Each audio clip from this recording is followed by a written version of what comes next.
Bonjour chers amis, voici votre émission 3 fois Saint.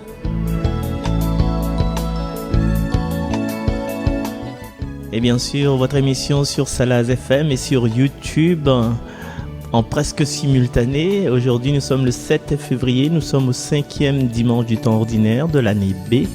Et nous sommes heureux de vous accueillir. Nous vous accueillons tous les dimanches. Et si vous avez raté une de ces émissions, n'hésitez pas à repartir sur YouTube, tapez 3 fois Saint, 3 comme le chiffre 3 fois, F-O-I et Saint, S-A-I-N-T et Salaz FM. Et vous pourrez entendre, comme on dit maintenant en podcast, toutes les émissions depuis juin, depuis ce jour de la Trinité, juin 2020. Et c'est pour ça, comme c'était la première émission le jour de la Trinité, on a décidé, Cathy, avec l'ensemble rédactionnel de la radio, de nommer cette émission 3 fois Saint. Et puis on est dans le cirque, vous avez compris, 3 fois Saint.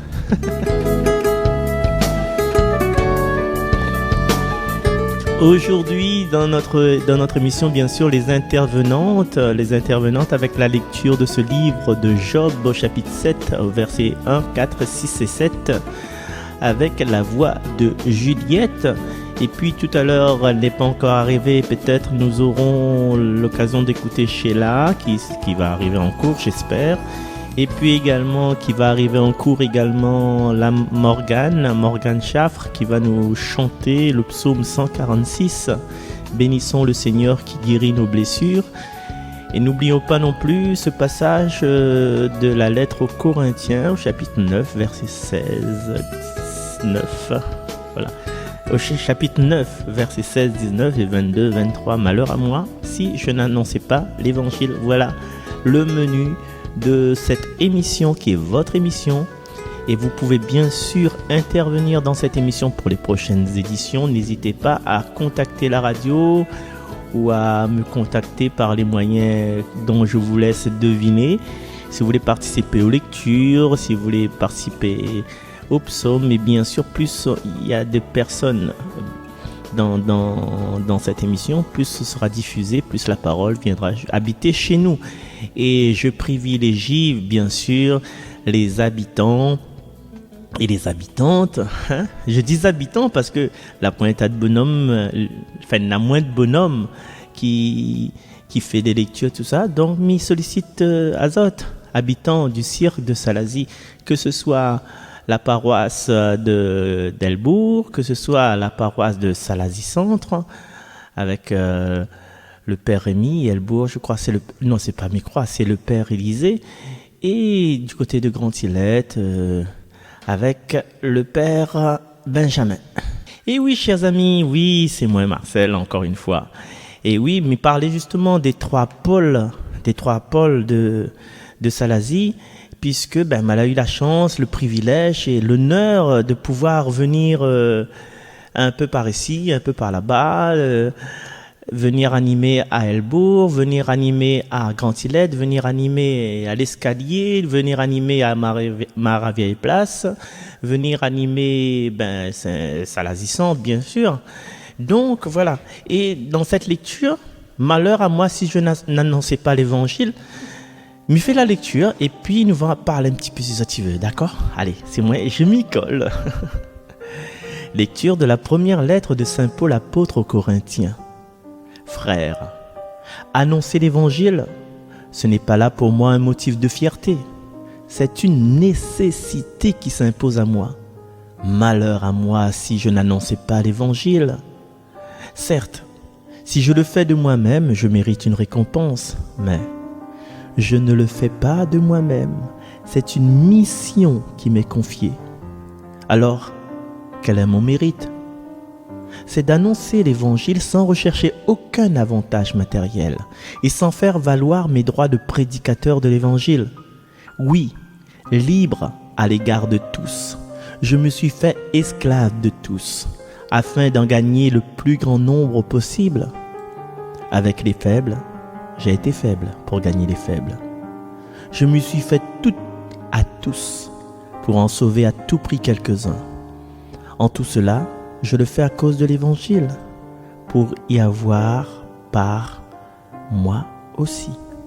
parole du Seigneur. Alors, nous peut trouver dans ce passage-là, il étonne à nous en fait que c'est Saint Paul qui parle en fait. Vous connaissez l'histoire de Saint Paul, on a vu à la conversion de Saint Paul lundi dernier, que Saint Paul était sur le chemin de Damas avec des lettres de recommandation pour ramener les premiers chrétiens à Jérusalem pour être torturés, abîmés, mais qu'on n'est pas peut-être tués. Il était un fervent persécuteur des chrétiens, donc un fervent persécuteur de ceux qui appartenaient à Jésus. Et Jésus, sur la route de Damas, bam! Saul, Saul, pourquoi me persécutes-tu? Et à partir de là, à partir de cet instant, Paul est devenu, n'ayons pas peur des mots, le plus grand des apôtres, que n'a pas connu Jésus, mais c'est le plus grand des apôtres. Et tu vois, avec toutes les blessures que l'il te veut donner, avec toute la méchanceté que l'il était dedans, il n'était pas quelqu'un de parfait. Il avait ses défauts, et il avait toutes ces bonnes, de monter cause un état de Syrie, de monter cause Paul, regarde ça, même les chrétiens à l'époque, ils avaient peur de lui, quoi. Quand Ananie, il a été choisi par Dieu pour rouvrir les yeux de Paul, hein. Ananie avait peur, il dit, non, Seigneur, connaît que ça, tu vois? Et donc, maintenant, Paul y annonce l'évangile et il n'oublie pas son passé. Et chacun de nous, quand nous annonce l'évangile, là, n'oublie pas notre faiblesse, n'oublie pas que, quand même, nous les indignes des fois, nous les indignes par rapport à ce que nous apporte, par rapport à ce que nous les, par rapport à ce que nous vivons, nous les indignes. Mais, chers amis, bon Dieu est plus grand que tout ça. C'est lui qui choisit. Comme il dit, Paul n'a pas choisi lui, il est évident que Paul, un matin, dit, aujourd'hui, mais ça annonce l'évangile, moi, allez, je prends mon petit moto Bécane 103, avec mon petit casse intégral, mais ça annonce l'évangile. Loin de là, au contraire, il persécute les chrétiens, il me rappelle.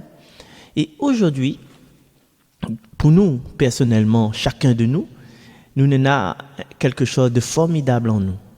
Nous avons le baptême. Nous avons le baptême, nous avons la confirmation, nous avons l'Esprit Saint qui a été confirmé. Nous étions disciples de Jésus au baptême. Et puis nous sommes devenus témoins de Jésus. Là, rajoute un galon, nous sommes devenus première classe. Là, nous les témoins de Jésus. Mais c'est pour donner la bonne nouvelle. Et l'évangile, la bonne nouvelle. C'est que nous doit dire, c'est des bonnes nouvelles. Des nouvelles qui fait grandir l'homme. Même des fois, va secouer des certains. Ouais? Quand Jésus dit aimez vos ennemis, il secoue ça. Mais à nous aussi, nous peut dire aujourd'hui, aime ton ennemi. Comment nous peut aimer notre ennemi? Comment nous peut aimer notre mari qui cogne sur nous, qui tape à nous? Est-ce qu'on a compris aimer vos ennemis? Aimer vos ennemis veut dire peut-être que c'est pas votre mari qui cogne sur vous.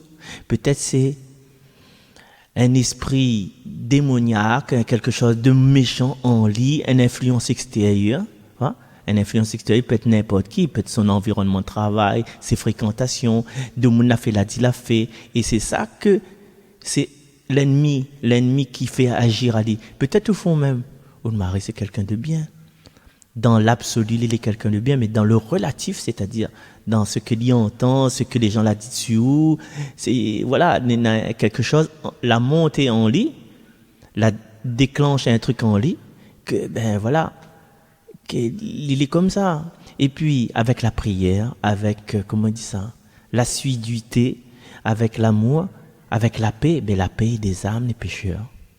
Et ça, maman, la paix des âmes des pécheurs. Donc, pour revenir à ce passage de Saint Paul, avec les faibles, j'ai été faible pour gagner les faibles. Tu vois? Il est dans une certaine humilité. Il est dans une mission. Cette mission a été confiée. Il ne fait pas ça de lui-même. Lui-même, il dit, ouais, à quoi il sert aujourd'hui d'annoncer l'évangile si c'est pour avoir une récompense? Et cette récompense va faner parce que va monter, va craser toutes les gens tout autour d'eux. Et si quand on arrive en l'air, pouf, bon Dieu fait ça, on a vite fait, bien fait. Là, on casse la gueule en bas, là. Du coup, peut-être, dans mes propos, me gêne certaines personnes, mais nous toutes, en fait, nous avons cette mission d'annoncer l'évangile à notre façon, avec notre vie, avec tout ce qui se passe en nous. Voilà. Et si aujourd'hui, nous avons cette émission à Salazie, dans la radio de Salaz FM, c'est peut-être quand mycose, hein, ben peut-être pas tout le monde y connaît moi, mais peut-être il y a deux trois personnes qui disent ah ben ça Marcel ça, ben ça oui Marcel ça, ben ça l'a pas le jeune Hubert, ça l'a pas beau-frère un tel, ben son papa t'habite pas chemin Salazie, ah ben oui, ben voilà, les gens ils connaissent moins par rapport aux questions familiales, mais les gens ils connaissent moins par rapport à ce que moi l'a pu donner. Ah ben ça maman l'autre fois il a mis ici pour prendre bonne maman catéchisme, se fait un scène Noël ça. Ah ben ça c'est que l'a fait la louange ça. Ah ça c'est que l'a fait mon ça c'est que l'accompagne mon première communion, il accompagne mon communion qui dit solennel mon profession de foi. Il a accompagne moi dans la confirmation, il a accompagne moi aussi dans mon mariage, il accompagne moi aussi dans le baptême de mon premier enfant. Voilà. Et ça, les véridiques, ça c'est pas quelque chose qui invente ça. Ah ben voilà. Marcel s'est dit, ah Marcel c'est le petit monsieur là en bas, fait tape à nous dans la main. Ouais, rappelle ma première communion. Oui, Marcel a donné la joie là. C'est Marcel l'a fait pleurer madame catéchiste là. Non, c'est pas Marcel l'a fait pleurer à haut. C'est la façon dont elle a été présentée, tout ça. Donc c'est ça l'a pleuré. C'est ça où il a eu l'émotion et la montée. Ah, Marcel, cette l'année, ben, m'arrête, m'arrête comme si moi. Donc, pour dire que nous toutes, avec ce que nous n'avons, avec le peu que nous n'avons, nous sommes capables d'annoncer l'évangile. À quoi il servirait notre baptême? À quoi il servirait notre confirmation? À quoi il servirait le fait de la partie de l'école? Mais, faut annoncer l'évangile. C'est quoi l'évangile, encore une fois? C'est la parole d'amour, d'espérance du Seigneur. C'est pas le fait de dire ouais, et par ici, par là-bas, et comment dire ça, il critique. Non, voici, il a senti quelque chose d'autre cœur. Il veut dire que les prêts pour un changement. Les prêts pour changer. Quand, des fois, nous Dieu les donne la cécité, et Jésus envoie nous, va te laver à la piscine de Siloé. Nous, ça va laver nos piscines de Siloé. Des fois, nous les lépreux, si nous laissons Jésus occupe de nous, ben, écoute, va, désormais ne pêche plus. Voilà. Et là, en parlant de péché, tout ça, nous allons voir un petit coup, quoi il pense Job dans sa première lecture, là, au chapitre 7, avec la voix de Juliette. Lecture du livre de Job. Job prit la parole et dit « Vraiment, la vie de l'homme sur la terre est une corvée. Il fait des journées de manœuvre. Comme l'esclave qui désire un peu d'ombre, comme le manœuvre qui attend sa paye. Depuis des mois, je n'ai en partage que le néant. Je ne compte que des nuits de souffrance. À peine couché, je me dis « Quand pourrais-je me lever ? Le soir n'en finit pas. Je suis envahi de cauchemars jusqu'à l'aube. Mes jours sont plus rapides que la navette du tisserand. Ils s'achèvent, faute de fil. Souviens-toi, Seigneur, ma vie n'est qu'un souffle. Mes yeux ne verront plus le bonheur. Parole du Seigneur. Nous rendons grâce à Dieu. Merci ma chère Juliette pour l'empreinte de ton talent, de ta voix. Et oui, dans ce passage, c'est un extrait du livre de Job, mais c'est juste un petit passage parce que si vous ça fouillent un petit peu dans l'Ancien Testament, le livre de Job a quand même 42 chapitres. Et à travers ce livre, il parle beaucoup de souffrance. Et chacun d'entre nous, il peut retrouver à nous dans ses propos, par rapport à la vérité et par rapport à l'actualité, tu vois. Et tu connais l'histoire de Job? Alors, il était une fois un petit monsieur, il était intègre, il était droit, il était heureux, il était riche, mais il avait tout en fin de compte. Il avait femme, il avait enfants, il avait beaucoup de richesses, et il était près de Dieu, et son but c'était que il reste dans le chemin, que ses enfants, que sa femme reste dans le chemin intègre de Dieu, tu vois. Et puis, à un moment donné, il me résume, tous les malheurs du monde la tombent sur lui. Il perd tout, il perd la richesse, il perd son troupeau, il perd la santé, et surtout, il perd ses bons enfants. Première partie. Deuxième confinement, entre guillemets, deuxième vague en fait. Il a une maladie de la peau, Et il est obligé de quitter la ville, il est obligé de quitter sa belle demeure. Et il s'habite sur la décharge publique. Dans la déchetterie, ouais, c'est les bonnes immondices, tu vois. Ben, et sa femme était là, ben, sa famille soutient lui, mais à un moment donné, la famille gagne plus quoi. Et Job, là, il traverse une souffrance physique, une souffrance psychologique, une souffrance, comment dire ça, une souffrance corporelle, une souffrance morale. Mais celle qui fatigue Ali le plus, c'est le silence de Dieu. Il posait des questions, Seigneur, pourquoi arrive à moi tout ça? Pourquoi tout ça? Pourquoi tout ce malheur est tombé sur moi? Ouais, il ne comprend pas, ouais, parce que comme si pour lui, il y a une injustice, il a toujours été intègre. Ouais. Et à cette époque-là, et la question qu'il peut poser, même aujourd'hui, mais pourquoi le Seigneur, il récompense les bons méchants et il punit les bons bons? Parce que tout le temps, il dit, ben, c'est le meilleur qui ça va. Ouais. Donc voilà. Et puis il a des amis, et les amis disent ça vraiment, ils disent, eh ben ouais pas, vous mérite pas quoi, parce que longtemps il dit, sous souffre, il veut dire que les puni. Mais fait examen de conscience, Job, demande pas de bon Dieu. Ben Job dit, ben non, il voit pas, voilà, il voit pas du tout. Man. Et ben il dit, oui, mais si vous souffre, c'est qu'on l'a péché. Et si c'est parce qu'on l'a péché qu'on souffre en fin de compte, voilà. Ben et deuxième affaire aussi que nous peut tirer dans à part autrement que la souffrance, mais il y a un peu. Ben et c'est dans la souffrance en fin de compte que une espèce de vertu, c'est quand on est injustement puni, quand on est injustement accablé, ben par tout ce qui peut arriver à vous, soit ou révolte à vous, comme n'importe qui nous réfère, soit ou rapproche de Dieu, soit ou écoute, ou est attentive à ce que le Seigneur veut dire. Et Jésus, et Job, ben, il est toujours dans cette attente que le Seigneur va nous consoler. Il hurle son souffrance, il n'empêche pas de hurler sa souffrance. Comme nous aussi, quand nous avons un malheur, quand nous avons une injustice, nous hurlons. Ouais. Et il reste dans son conviction que Dieu, ben, Dieu c'est Dieu, quoi. Que cette y arrive à dire peut-être, il s'en dit peut-être injuste, mais que Dieu l'est avec lui. Et souvent, nous disons, ben, il n'y a pas de justice, il n'y a pas de justice, il n'y a pas de justice. Nous les prêts à dire ça. Hein? Il n'y a pas de justice. Mais que ça nous connaît, nous. Mais justement, c'est quand lui rentre dans l'humilité, c'est quand le fils prodigue, les devant bonne cochon, dit, voilà ce que je vais faire. Quand il travaille au fond de notre cœur, ben là, c'est là que Dieu y attend à lui. Ouais? C'est là que Dieu y attend à lui. Et Dieu, ben, il n'a aucun reproche à faire à Job. Mais par contre, ce mon camarade dit, ben non, c'est juste Job, là, il a été fidèle. Ouais? C'est rien que Job l'a bien causé. Ouais? Parce que, voilà, nous avons le droit de crier, nous avons le droit de révolter dans ce monde-là, quand l'injustice, il y a qu'à nous. Ouais? Et Dieu l'a dit, Job, regarde la création. Les vrais, il n'a plus de maison, etc., il n'a plus d'enfants, mais regarde la création. Ça, il suffit. Ouais? Ça, il suffit en fin de compte. La justice de Dieu, finalement, Dieu plus grand que notre cœur, la justice de Dieu, elle n'est pas contestable. Ouais? Et c'est un mystère qui dépasse à nous en fin de compte. Et si nous restons dans la confiance de Dieu, sans révolte, sans crier, sans mettre le doigt dessous le nez de notre voisin, notre voisine, sans dire c'est à l'îlotaire, c'est à l'îlotaire. Ben non.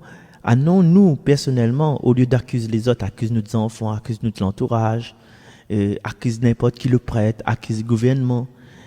Ben non, laisse ben vivre notre vie et à nous vivre notre vie. Et notre vie, c'est quoi?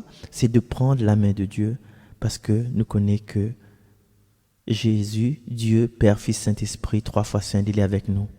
Et il tient bon nous sur le chemin. Et il va mener à nous où ça il connaît. Et il connaît quoi? Dans les verts pâturages. Il connaît là où ça m'a besoin d'être reposé.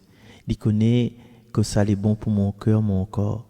Même si nous les traversons des tempêtes, mais après la tempête là, il est là, il attend à nous. Et c'est ça en fin de compte, il faut nous donner encore cette lucidité, cette humilité, même dans la tempête, même avec les pluies de galets, de la souffrance, les pluies de l'injustice, il faut nous rester fermes dans cette foi. Il faut nous rester fermes, dire, Seigneur, là où la fait traverse à moins de feu, là, on l'a fait traverser à moi des coups de cisaille. Mais me connais ces coups de cisaille là, c'est pour enlever les branches mortes de ma vie.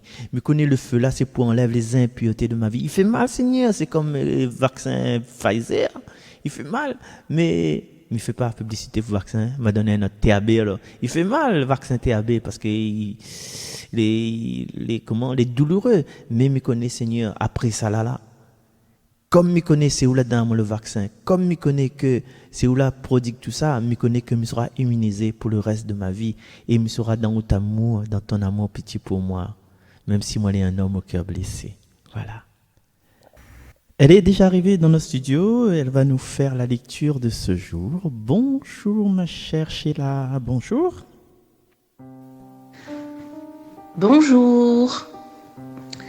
Évangile de Jésus-Christ selon saint Marc. En ce temps-là, aussitôt sortis de la synagogue de Capharnaüm, Jésus et ses disciples allèrent avec Jacques et Jean dans la maison de Simon et d'André. Or, la belle-mère de Simon était au lit, elle avait de la fièvre. Aussitôt, on parla à Jésus de la malade. Jésus s'approcha, la saisit par la main et la fit lever. La fièvre la quitta et elle les servait.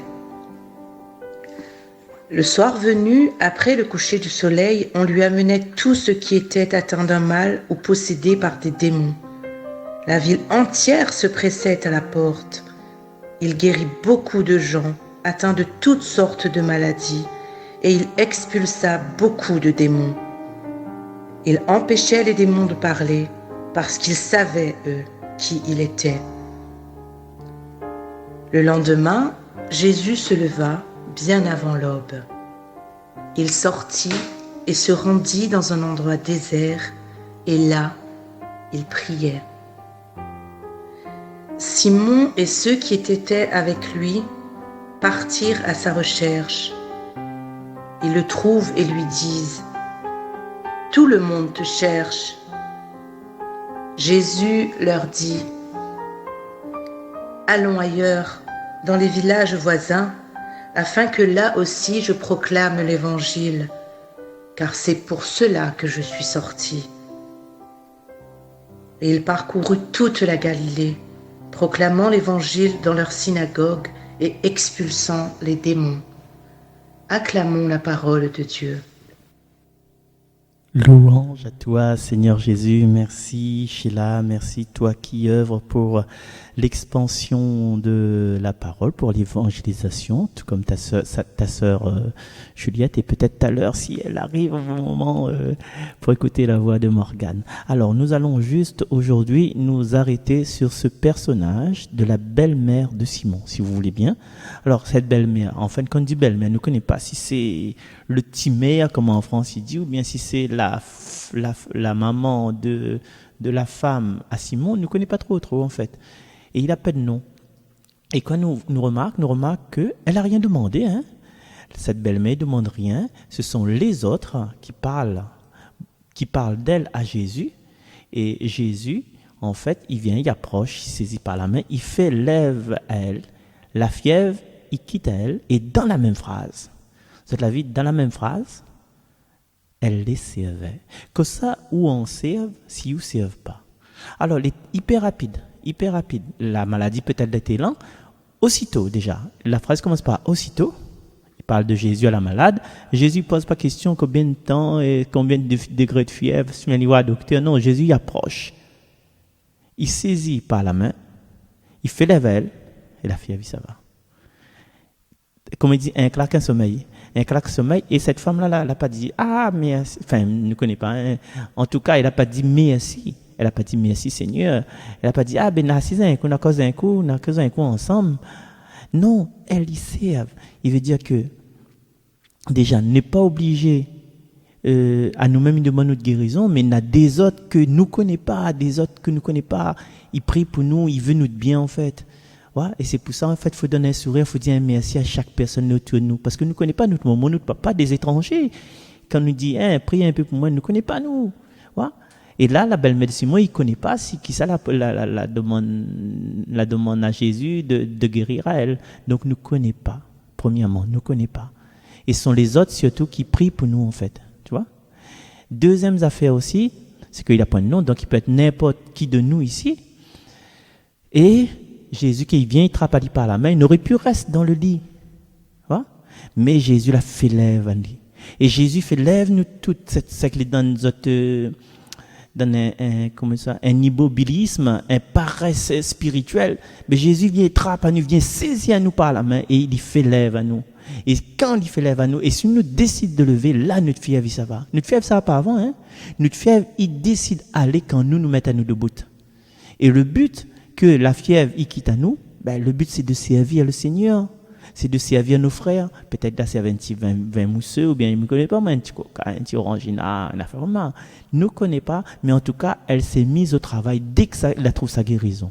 Et des fois, nous, voilà, nous avons notre guérison, nous avons toutes nos capacités, même en étant en bonne forme, mais il est difficile pour nous de servir. Hein. Il est difficile, nous va trouver toujours des prétextes. Ah, ben non, ah, mais gagne pas. Ah, moi, n'est pas bien. Ah, mais il est vilain. Ah, mais il a un mauvais parfum dessous mon quelqu'un. Ah, non, mais pas encore rasé. Ah, non, mon cheveu est amaillé. Ah, non, ouais, nous va trouver toujours. Mais bon Dieu, le Seigneur, la fin guérit à nous. Allons, à nous remercier à lui. Nous gagne pas causer. Nous remercier avec toute capacité que nous avons. Mina, ma tante, Tata dit, il a fait beaucoup de qualités, mais ce qu'il aime, c'est de pas se balader, de nettoyer les maisons. Et des fois, ben, pour remercier à moi, ou bien pour remercier le Seigneur, pour faire gloire au Seigneur, ben, il vient à la case, il nettoie un petit peu, un bon peu même. Voilà. Et puis, la suite, nous voit que le soir venu, après le coucher du soleil, il y a des gens qui amènent des malades. Et pourquoi le soir venu? Parce que la journée, il commence le soir. Et ça, tu l'as remarqué parce que c'était le jour du Shabbat. Quand Jésus était dans la synagogue en train de chasser le malade, là, ben, c'est que lui la chasse, enfin, le démon. C'est que lui la chasse le démon. Mais après, les gens, là, en fin de compte, là, ça, tu n'oses pas. Parce que c'est Sabbat. Le jour du Shabbat. Du Shabbat, hein. Et, mais là, dès que la cloche sonne, en fin de compte, dès que le soir y arrive, après le coucher du soleil, mais là, toute l'économie reprend en fin de compte. Parce qu'il dit un soir, il dit le matin, m'a fait expliquer à autres que la journée commence le soir. Et là, Yamen. Jésus guérit bon peu de monde, il expulse beaucoup de démons et il empêche les démons de parler. Ça, c'est important parce que il ne veut pas tout de suite que Dominique connaisse dit le Sauveur. Faut prendre du temps, il faut un temps pour que le monde y mûrit, tu vois. Le monde y mûrit. Et puis, c'est la fin, tu vois. Jésus, il reste pas là. Jésus parcourt toute la Galilée, les villages voisins. Voilà. C'est pour ça qu'il est là. C'est pour ça. Et un peu, il est sorti du sein du Père, en fin de compte. Il est là, pas seulement pour la même. Et puis, tu vois, à travers la radio, là, mais pas là juste pour Saint-Suzanne, mais là pour toute la parole de Dieu, il doit être à la portée de tout le monde. Et grâce à Dieu, ben, ma débarque Salazie avec les 3 paroisses, m'a fait une vue, m'a connaît là-bas comment il se passe. M'a fait été là-bas. M'a été plongé dedans, en fait.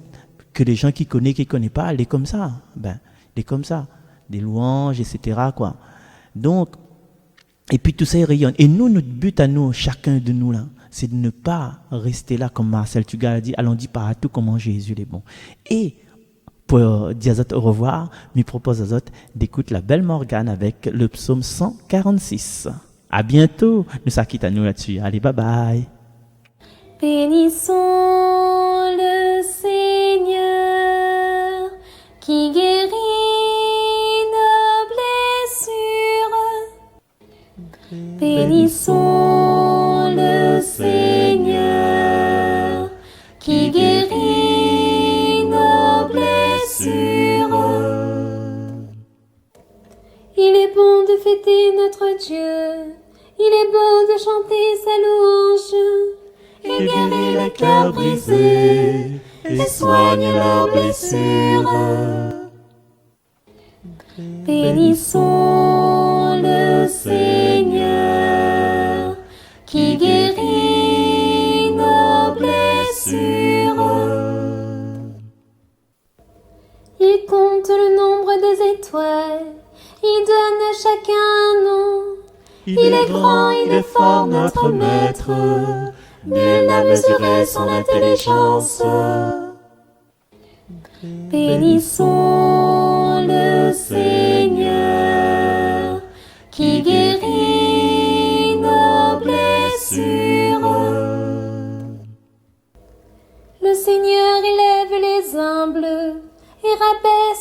terre les limpides. Entonnez pour le Seigneur l'action de grâce. Jouez pour notre Dieu sur la cithare. Bénissons le Seigneur.